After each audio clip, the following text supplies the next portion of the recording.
Hello everyone, welcome back to my channel Naz Bio Academy. So आज से इस video में हम principle of inheritance and variation पढ़ने वाले हैं, या सिंपली आज से हम जेनेटिक्स पढ़ने वाले हैं। 12th के एनसीईआरटी में जेनेटिक्स को principal of inheritance and variation के अंदर रखा गया है। जेनेटिक्स का नाम सुनते ही सबसे पहले जो हमारे माइंड में साइंटिस्ट का नाम आता है वो है रिगर मेंडल का, जॉर्ज रिगर मेंडल का। मेंडल ने बहुत सारे जो लॉज हैं वो दुनिया के सामने लाए। For example law of dominance, law of independent assortment या लॉ ऑफ सेग्रीगेशन। ये सब लॉज को प्रूफ करने के लिए उसने पी प्लांट पे काम किया, अब जिसका साइंटिफिक नेम है पाइसम सैटिवम। अब एक्सपेरिमेंट को करने के लिए पी प्लांट ही क्यों सिलेक्ट किया? बिकॉज पी प्लांट को जो लाइफ साइकिल है वो बहुत ही कम ड्यूरेशन का है और उसके कैरेक्टर को वो आसानी से ईजिली शॉर्ट पीरियड में ही स्टडी कर सकता था।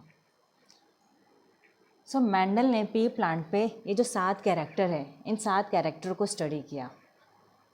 उसके स्टेम की हाइट पे उसने एक्सपेरिमेंट किया। मीन्स वो देख रहा था कि अगर एक प्लांट टॉल है, दूसरा ड्वार्फ है, इन दोनों प्लांट से अब जो नया प्लांट आने वाला है, नेक्स्ट जनरेशन आने वाला है, उसके अंदर कौन से कैरेक्टर जाएंगे? वो प्लांट टॉल रहेगा या वो प्लांट ड्वार्फ रहेगा? तो उस प्लांट को उसने अपने एक्सपेरिमेंट के थ्रू बताया, वो अभी हम देखेंगे कि किस रेशो में क्या रिजल्ट आने वाला है। सेकेंड, उसने फ्लावर के कलर पे काम किया कि कुछ फ्लावर के जो कलर थे इसमें पी प्लांट में वो वायलेट थे एंड कुछ के वाइट कलर थे।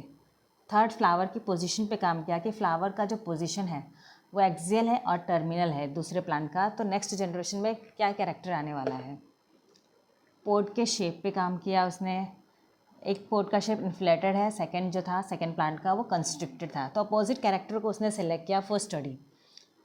पॉट का कलर, एक प्लांट में पॉट का कलर अगर ग्रीन है तो सेकंड प्लांट में येलो था। सीड के शेप एंड सीड का कलर, ये सारे कैरेक्टर को उसने सेलेक्ट किया फॉर देयर एक्सपेरिमेंट। ठीक है। सो उसने अपना एक्सपेरिमेंट मीन्स किया कैसे? सपोज एक प्लांट है, फीमेल ले ले या मेल ले ले, अगर वो प्लांट टॉल है एंड सेकेंड प्लांट, अगर स्टेम की हाइट की बात करें, सेकेंड प्लांट क्या है? ड्वार्फ है, तो हमें पता है कि टॉल हो या ड्वार्फ हो, हर एक को जीन कोड करता है। हर एक के लिए जो है क्रोमोसोम प्रेजेंट होता है जो उस कैरेक्टर को कोड करता है। बराबर इतना हम कहते हैं कोई भी प्लांट अगर टॉल है, इट मीन्स उसके पास जो क्रोमोसोम है, उस टॉल के लिए, उस कैरेक्टर के लिए 2 जीन प्रेजेंट होगा, जिसे हम होमोलोगस क्रोमोसोम कहते हैं। मीन्स ये भी जीन टॉल को कोड करेगा और ये भी जीन टॉल को कोड करेगा। तो हम यहाँ पे एक सिंबल यूज़ कर लेते हैं। फॉर एग्जांपल टॉल के लिए 2 क्रोमोसोम प्रेजेंट है तो टी। सेकेंड प्लांट अगर ड्वार्फ है, मीन्स अगर दूसरा प्लांट है ड्वार्फ, मीन्स उसकी हाइट अगर कम है, उसके पास भी जीन प्रेजेंट होगा, बट यहाँ पे हम सिंबल जो है वो स्मॉल टी यूज़ करेंगे। तो एक प्लांट उसके पास जो है टॉल है और दूसरा प्लांट ड्वार्फ है। अब इस टॉल प्लांट का जब मियोसिस होगा तो हमें पता है इससे गैमेट फॉर्म होंगे। गैमेट फॉर्म होने के टाइम में ये जो क्रोमोसोम है वो सेपरेट हो जाते हैं, बराबर है। तो यहाँ से तो हमें एक ही तरह का गैमेट बनने वाला है, मिलने वाला है। दोनों गैमेट सेम ही तरह का रहने वाला है, बिकॉज बोथ जो है दोनों जो है सेम है। ड्वार्फ है, इससे जो हमें गैमेट मिलेगा वो स्मॉल टी रहेगा। मैं 2 बार नहीं लिख रही हूँ बिकॉज वो दोनों सेम है।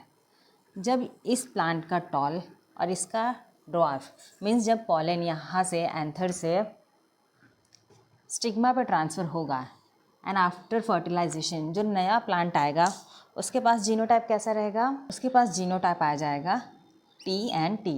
मीन्स इसके पास जो क्रोमोसोम है या होमोलोगस जो क्रोमोसोम इस प्लांट के पास, एक क्रोमोसोम पे अगर कैपिटल टी है तो जो दूसरा क्रोमोसोम होगा उसके ऊपर स्मॉल टी कैरेक्टर है।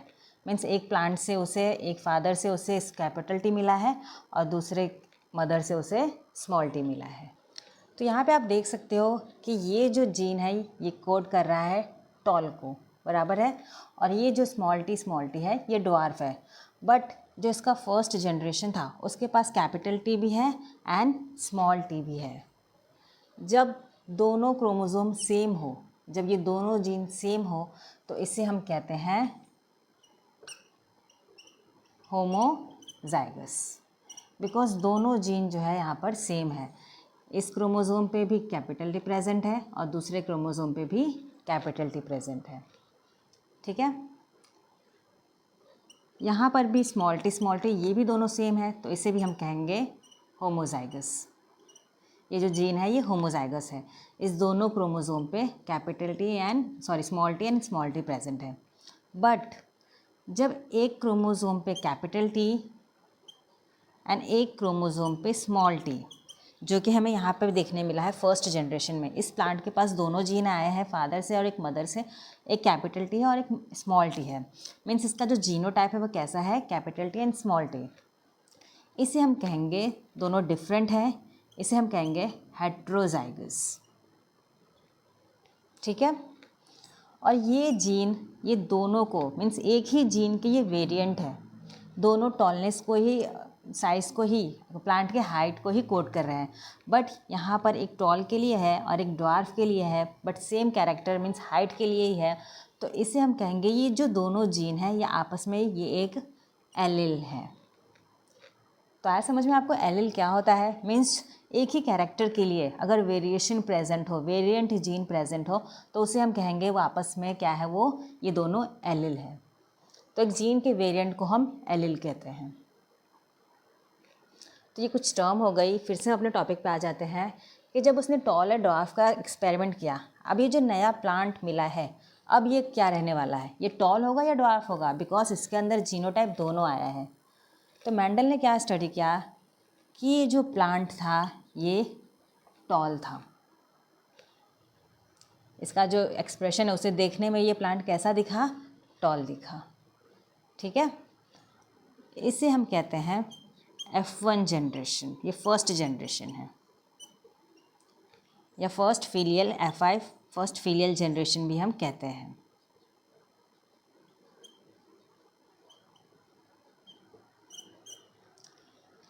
अब मेंडल यहीं पे रुका नहीं, उसने आगे क्या किया, इसी तरह के प्लांट को मीन्स इसका अब उसने सेल्फ फर्टिलाइजेशन किया कि जिसका जीनोटाइप टी और टी हो। वो देखना चाहता था कि अगर टॉल इन दोनों प्लांट से टॉल आ रहे हैं तो इस डार्फ का क्या हुआ, ये जीन एक्सप्रेस क्यों नहीं हुआ यहाँ पे। आगे उसने क्या किया, इस कैपिटल टी मीन्स एक प्लांट लिया जिसका जीनोटाइप और फीमेल दोनों का जीनोटाइप कैसा था, मेल एंड फीमेल दोनों का जीनोटाइप सेम था।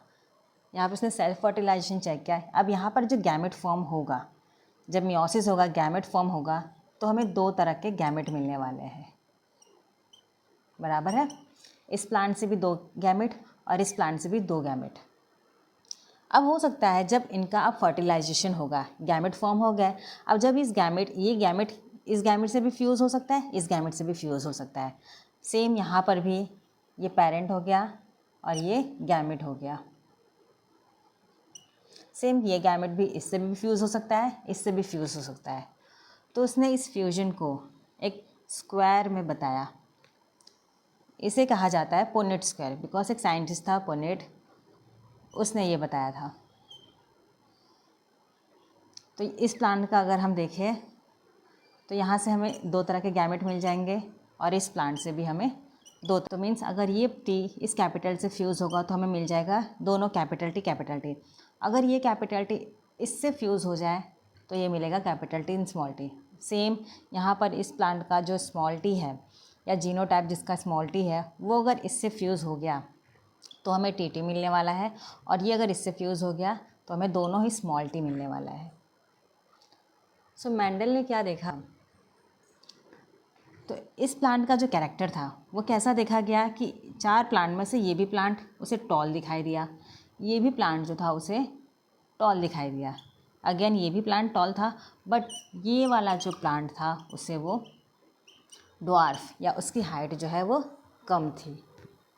मीन्स चार में से जो तीन प्लांट था, तीन प्लांट कैसा था, मिला उसे टॉल, और एक जो प्लांट था वो था ड्वार्फ या जिसकी हाइट थी कम, बराबर है। ये इसका फिजिकल अपीयरेंस था, देखने में कैसा था। तो इसे उसने कहा ये है फिनोटिपिक रेशो। मीन्स प्लांट देखने में कैसा है, फिज़िकली वो दिख कैसा रहा है। फिनोटाइप से फिज़िकली याद रख सकते हो कि फिज़िकल उसका अपीयरेंस कैसा था। तो 4 में से उसे 3 प्लांट टॉल दिखाई दिया और एक प्लांट जो था वो उसे ड्वार्फ दिखाई दिया।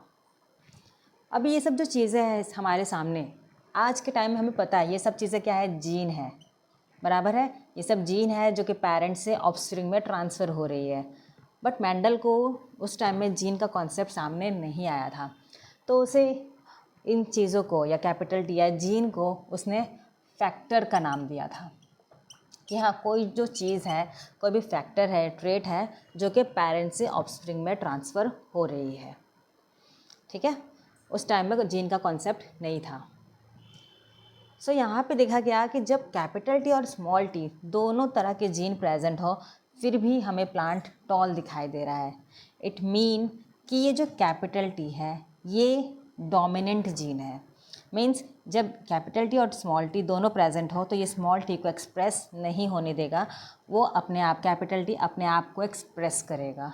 ये जो है यहाँ पर डोमिनेंट है। डोमिनेंट मतलब कहेंगे हम ये डोमिनेंट है यानी वो दूसरे को झुका के रखता है, उसे वो एक्सप्रेस नहीं होने देता है।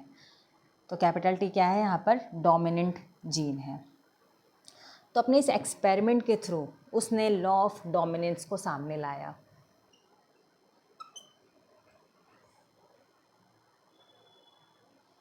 ठीक है,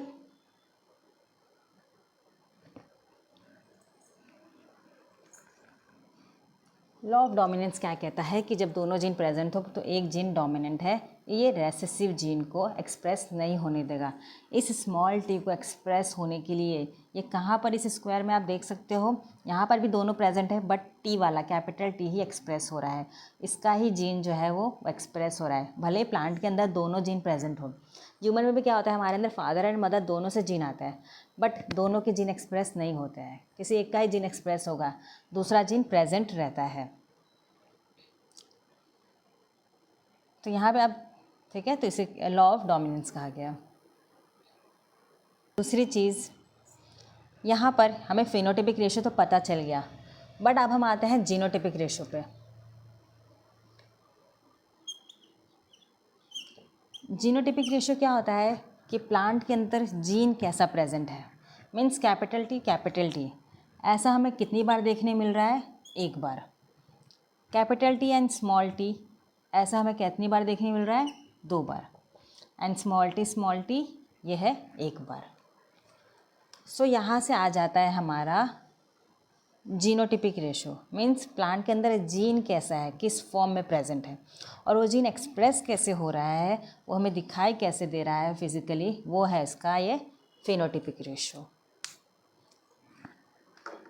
इसे ही हम कहते हैं मोनो हाइब्रिड क्रॉस। इस क्रॉस को कहा जाता है mono hybrid cross.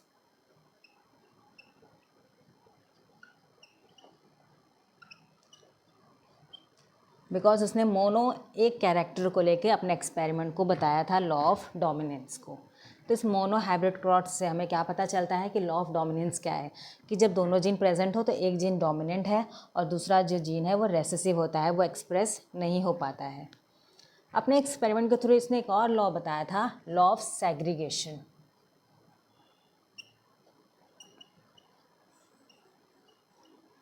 Law of segregation क्या कहता है कि जब प्लांट से गैमेट फॉर्म होता है, कैपिटल टी स्मॉल टी, ये जो जीन है ये गैमेट है इस प्लांट के अंदर, वो ब्लैंड नहीं होते, वो कहीं चला नहीं जाता, वो कहीं मिक्स नहीं हो जाता है, उस प्लांट के अंदर प्रेजेंट रहता है। वो भले ही स्मॉल टी आज यहाँ पर इस प्लांट के अंदर एक्सप्रेस नहीं हुआ हो, बट फर्दर आगे जब वो अपना जीन अगले जनरेशन को पास करता है तब कहीं ना कहीं जाके वो जीन जो है वो एक्सप्रेस होता है। मीन्स यहाँ पे जीन सेग्रीगेट सेपरेट हो जाता है, प्लांट के बॉडी में वो जो जीन है रहता है और सेकेंड जनरेशन में वो एक्सप्रेस हो रहा है।